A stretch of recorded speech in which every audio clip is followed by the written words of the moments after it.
Something I wanted to discuss that is repeating theme with most of my clients, and it just doesn't get talked about enough.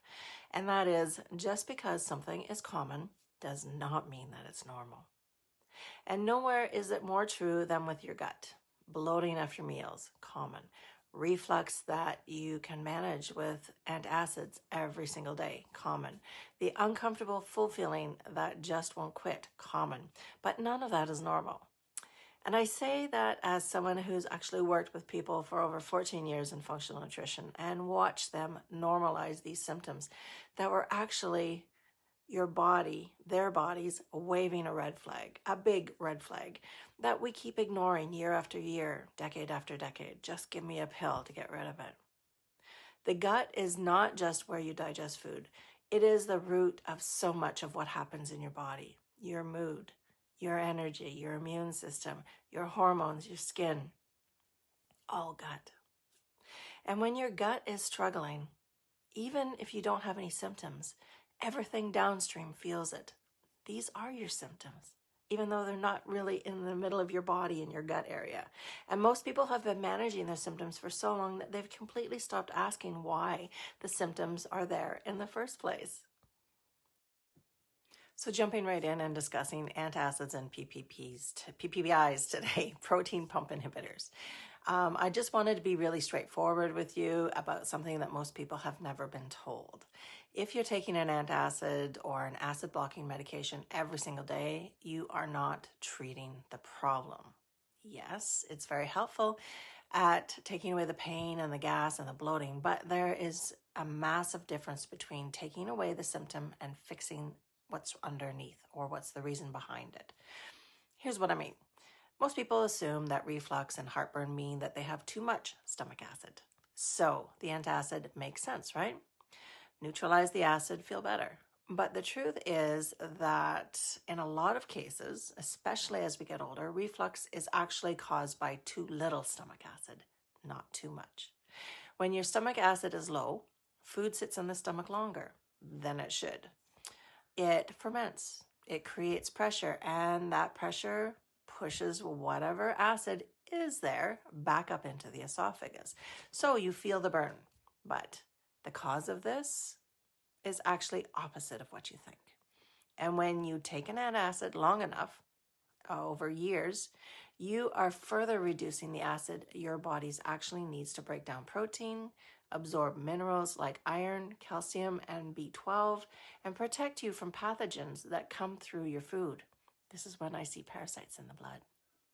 Long-term antacid use has real downstream consequences: bone health, nutrient deficiencies, gut imbalances, and yet people take them for years without anyone ever asking them why the antacid was behaving that way in the first place. Think back over your life. How many rounds of antibiotics have you had? This is massively significant because most people, the number is pretty substantial. There's been a big abuse of antibiotics over the years. And I'm not here to actually say antibiotics are bad by any means. They do save lives and they have their place. But what I do want you to understand is what they do to your gut every single time you take them. Antibiotics do not discriminate. They do not kill just the bad guys that make you sick. They wipe out a huge portion of the gut microbiome, including the beneficial bacteria that you absolutely need for good health. And this is the thing. If you've never actively rebuilt that fragile ecosystem of the gut after a course of antibiotics, it does not just restore itself back to where it was. It comes back imbalanced. And that imbalance, called dysbiosis, creates a cascade of problems. I'm told that just even one round of antibiotics can throw the gut microbiome off for over a year, and that's with probiotics being taken regularly. It creates an environment where less friendly organisms like pathogens and parasites can take hold, and this is when I see it in the live blood, because it contributes to a leaky gut where the lining of the intestine becomes more permeable than it should be, and things start crossing into the bloodstream that should not be there. That drives inflammation, which then shows up as bloating, as food sensitivities, as skin issues, as fatigue, as mood problems. The connection between antibiotics that you took 10 years ago and how your gut feels today is real. Don't dismiss it. And it is one of the things that I look at first when somebody comes to me and says, I don't know why, but I just haven't felt right for years.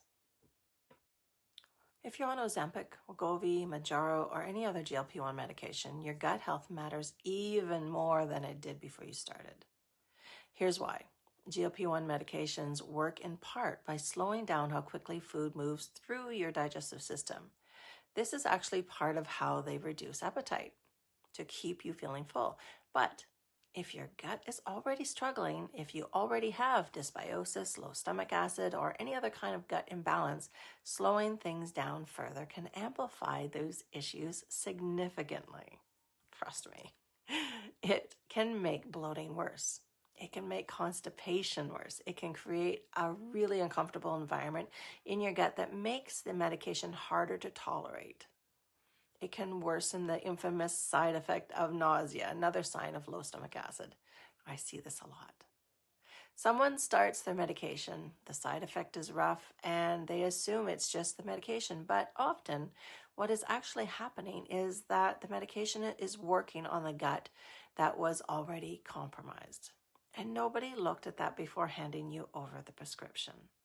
The good news is that when you actually address what's going on in your gut, when you actually begin to support your microbiome, your stomach acid, your gut lining, the medication often becomes much more tolerable and your results improve. Your gut and your medication are not separate conversations. They are the same conversation. So after everything I've shared in the past week, what do I actually do when it comes to somebody that comes to me with gut issues? Well, first of all, I just listen. I really listen because your symptoms tell me a lot before we even run a single test. The pattern of your bloating, when your reflux shows up, what's going on with your bowels, your history with antibiotics and medications, how you're sleeping, how you're eating, even how much water you're drinking. All of this is information. I ask a lot of questions, but I always tell my clients, the more information I have, the better I can help you. And then, depending upon what I'm hearing, we look a little bit deeper. I use functional gut testing that truly depends entirely on the individual, their complaints, their concerns. There is no one-size-fits-all test, just like there's no one-size-fits-all gut. For some people, we may need to look at a full microbiome picture. What bacteria are present? What pathogens might be there? How well that you are digesting, absorbing, assimilating, and converting. For others, we are looking at intestinal permeability or markers of inflammation. And sometimes what I see in the live blood alone points me directly to the gut, even before I do testing. That is the root cause approach, not managing your symptoms with something you pick up at the pharmacy or just off the shelf at the local grocery store. Actually finding out what is driving your symptoms and building a protocol that is specific to you. This is personalized nutrition, your diet, your supplements, your lifestyle, not just what your great aunt's ex-boyfriend's cousin said worked for them. If you've been living with gut symptoms and you are ready to actually find out why, I invite you to set up a free chat so we can discuss a little bit about what's going on and see if working together might work for both of us. I look forward to hearing from you.